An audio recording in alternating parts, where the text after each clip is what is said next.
My name's Tiffany Shlain, and I'm a filmmaker and a mother, and I founded the Webby Awards, and what other things defined who I am?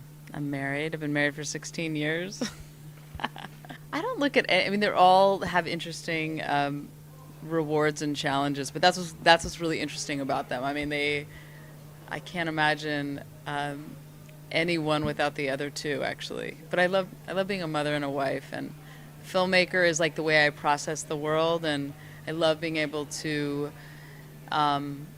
do what I love, and I think my kids enjoy seeing that. And my husband and I co-write a lot of movies together, so we really engage on filmmaking. We work out a lot of stuff in that way too, so they're all interconnected. I started out, I was a filmmaker. I was always into technology in high school. I was into the first Apple that came out, big computer geek, loved technology. And then went to UC Berkeley and studied film theory, and they had no production at UC Berkeley at Cal. It was all at UCLA. So I learned how to make movies by recutting old movies. That's why my filmmaking style really still looks like that, because it was out of necessity. That was how I learned the craft. And then I would pay for my films by working in technology. So when I first saw the web in the mid-90s, I was given the opportunity to found the Webby Awards. So I jumped on that, created the Webby Awards, and that kind of consumed me for nearly a decade. But I got to make a lot of films for the Webbies, and then I wanted to go back to filmmaking full-time, kind of combined with the power of the web, since you could then show films on the web. And so then I started my film studio, the Moxie Institute, in 2005. And have a great team, and we've been making a whole bunch of films, and it's been a great journey of kind of going back to my original passion, actually. Connected, the tagline is Connected, an autoblogography about love, death, and technology, and it started out as a feature documentary looking at the history of connectedness in our world from the Big Bang to Twitter, and what is the good, the bad, and the potential of all that connectedness. And then in the middle of making that film, my father, who was co-writing it with my husband and co-writers and I, and got brain cancer. And so I suddenly realized that I was exploring connectedness on a very intellectual side of things and not emotionally. So although I had never been in any of my films, I realized to tell the true story of our desire to be so connected all the time, I needed to go to the root of that, which is our connectedness with our parents. And so suddenly losing my father became part of the story, so it kind of goes back and forth. It's very funny. When I just described it, it sounds so serious, which of course it has that in there, but it also has a lot of humor, and it looks at connectedness in our world as a species, and my own story of connectedness, to try to get to some bigger truth about connectedness.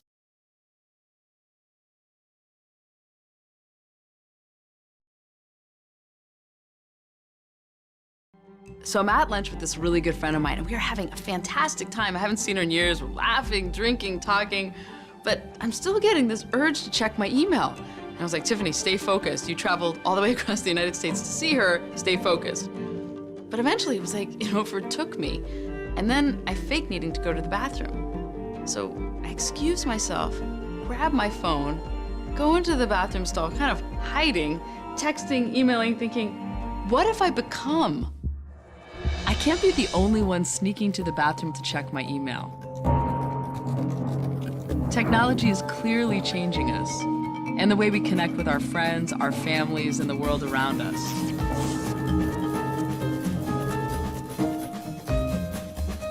So I set out to make a film about what it means to be connected in the 21st century. Things are changing. There's so much more to think about. And that pace of change is only accelerating. How much faster can it go before we can't keep up? This was the kind of question I was exploring in this film. And then I had this year that turned my world upside down and forced me to rethink everything I thought I understood about the ways we're connected.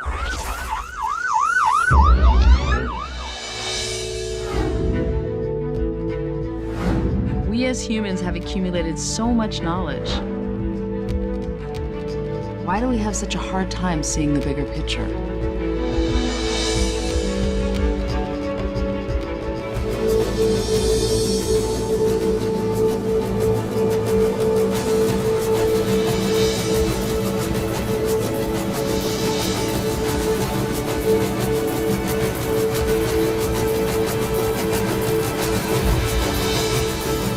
For centuries, we've been declaring independence, and perhaps it's time to finally declare our interdependence.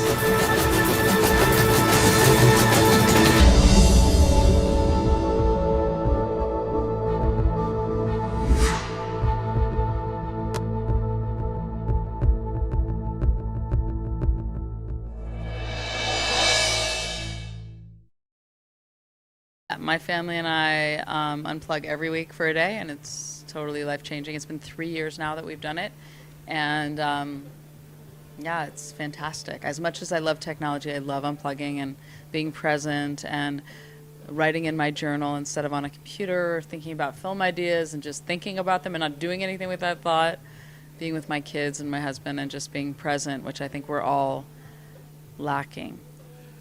So Connected premiered at Sundance 2 years ago. We had our theatrical release last year, and then this last month we've been having our big online launch, so on iTunes, cable on demand, and something we're launching tonight at the YouTube screening. YouTube just opened a new film studio, and they're hosting a screening tonight.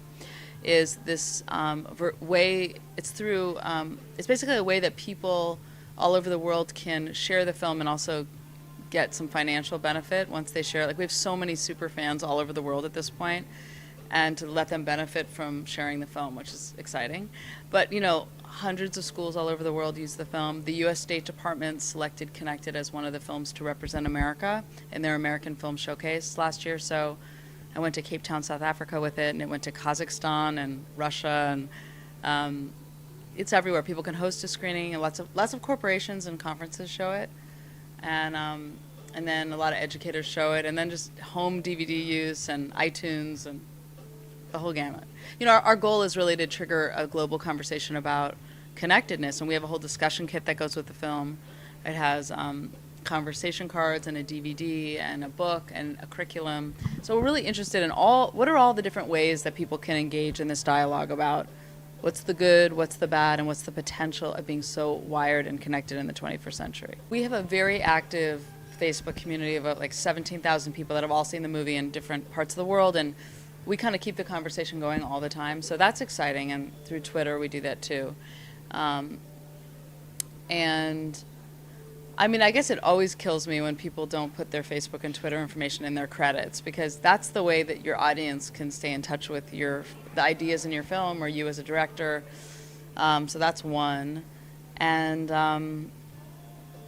I guess whenever people ask me to tweet for their film, which I'm happy to do, I do a quarterly newsletter called Breakfast at Tiffany's, where I promote a lot of other people's work, and I love supporting other people. But when they tell me to tweet something and like they don't give me the full information that they want me to tweet that would help them, and I think that people are so busy, everyone's so busy, and I want to help lots of people, but the more you can do the thinking for them on like what would help them most, send me like the links and hashtags and things that would help you in the tweet, that is a good thing. We have distribution partners, so our film was distributed in theaters with Paladin. For our online launch, we have New Video, Cinedigm is our distributor, and Sundance Artist Services. So we have an international distributor that's selling it to lots of countries, Roku International. So my strategy is I own all the rights, always. Filmmakers never give away your rights. But I have tons of partners that are experts at what they do, and I work with them, and they distribute my film, but we also self-distribute from our site. We do all the educational orders ourselves. We do tons of things ourselves, but we partner with lots of people. We're a small team of about 5 people, my film studio, and we, everyone's on staff, and we work with a lot of contractors on our movies, animators and sound designers, but our core team with Connected, and we're making a new film series called Let It Ripple, Mobile Films for Global Change. And so we hold all the rights. That's the advice to all filmmakers. Well, I'll tell you something I've learned. I mean, wanting to share with other filmmakers always what worked and what didn't work is, so we launched at Sundance 2 years ago, 2011 Sundance. We had our theatrical last year, and then our online launch. It took a lot of energy for those 3 separate launches. Like, and if I look back on it, it's exhausting to kind of drum up the energy again 3 times. You know, I think collapsing that window makes a lot more sense just efficiency-wise. I do. I mean, I obviously didn't do it with Connected for a number of reasons and all this stuff, but it just has taken to launch this online right now, it's like, oh my God, I have to get all that energy going again, and it's exhausting. So it was really tiring for me because I'm in production on another movie, and to kind of get all the supporters and everyone to kind of help with your launch, which was great. We're doing really well on iTunes and all those online platforms, but I was tired. I was just tired of, can I say that? I was like tired of like putting it out, you know, and as an independent filmmaker, like I have investors, you know, we sent them their first check last December. I want them to do really well on Connected so that they'll invest in other documentaries. So I just feel an incredible responsibility to get them their money back. And you know, our bigger goal is to like trigger this global conversation, but I'm also one eye on the ball. I look at those revenue numbers every week with my team, and I want our investors to do well too. I think that's another big piece of advice is just, you got to be a business person too. Film is so expensive, as much as it's creative and collaborative and wonderful, but I take the business side really seriously, and everyone should. They can take classes. There's a lot of ways to improve your skills on the business side. Yeah, and I also, you know, running the Webby Awards and creating that whole organization was definitely where I learned so much. When I ran the Webby Awards, I was inside of this corporation, and that was so tough on like our board meetings, and I just like in my 20s was just like, that was my business school. But I did executive education at Harvard Business School, and there's so many great executive education courses, or like continued learning classes at UC Berkeley, at Haas, at I'm sure UCLA. You know, it's just, you're silly to not take extra classes if you feel like you need them.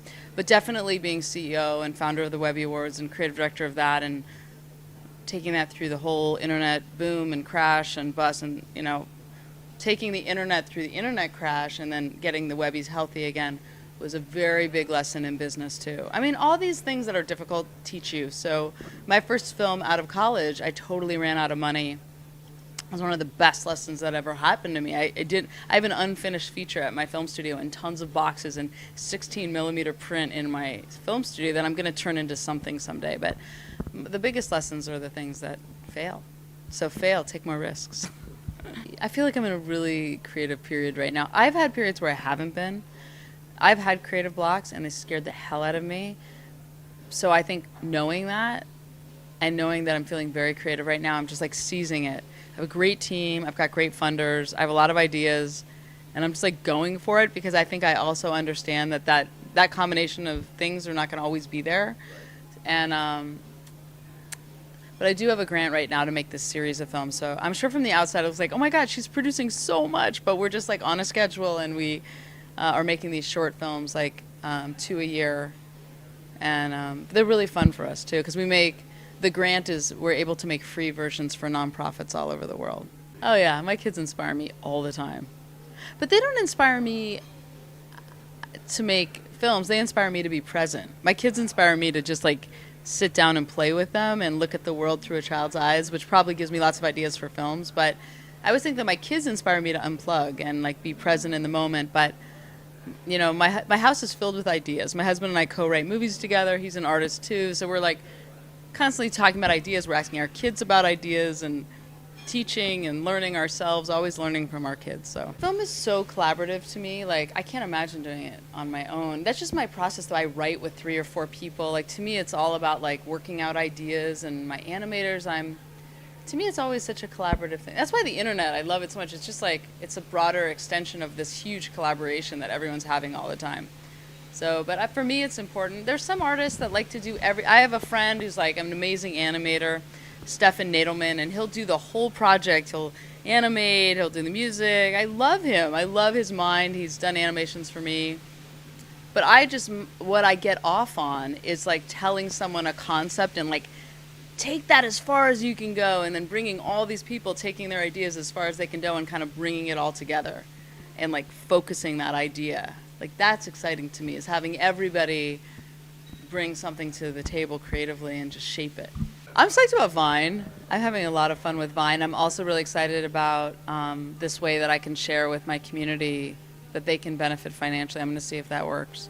Oh, there's another app I'm really psyched about called Pocket, that every time when I see things tweeted and I'm like, oh, I want to read that, I don't have time, I just click on this Pocket icon, and it creates like this dream newspaper for me. When I have time, I can go through all the articles. Sure. They can follow me on, I'm at Tiffany Shlain, Shlain. Facebook, Connected the Film, very active Facebook community that I love and visit daily and post things and respond and all that. And then our websites, they can watch Connected the Film at connectedthefilm.com, and there's like every way in the world that they can experience it. Get a discussion kit, download it, host it on their own site and get revenue from it. We're experimenting with that. And then our new film series, Let It Ripple, Mobile Films for Global Change, where we make free films for nonprofits. They're all participatory, is at letitripple.org. I think that's everything. And my site is tiffanyshlain.com.